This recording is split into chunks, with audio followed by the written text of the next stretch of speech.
ನನ್ನ ಹೆಸರು ಕಬೀರ್. ನಾನು 3ನೇ ತರಗತಿಯಲ್ಲಿ ಓದುತ್ತಿದ್ದೇನೆ.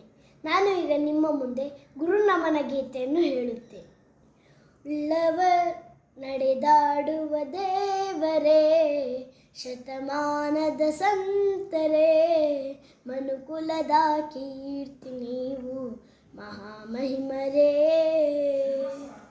ಶಾಂತಿಯ ದೂತರೇ, ಸರಳತೆಯ ಶ್ರೇಷ್ಠರೇ, ನಿರಾಭಾರಿ ಗುರುವು ನೀವು ಜ್ಞಾನಯೋಗಿಯೇ.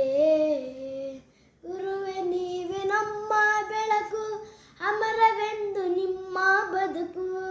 ಗುರುವೇ ನೀವೇ ನಮ್ಮ ಬೆಳಕು, ಅಮರವೆಂದು ನಿಮ್ಮ ಬದುಕು. ಹೊರಟಿಹ ದೇಹ ತ್ಯಜಿಸಿ ದೇವಲೋಕಕ್ಕೆ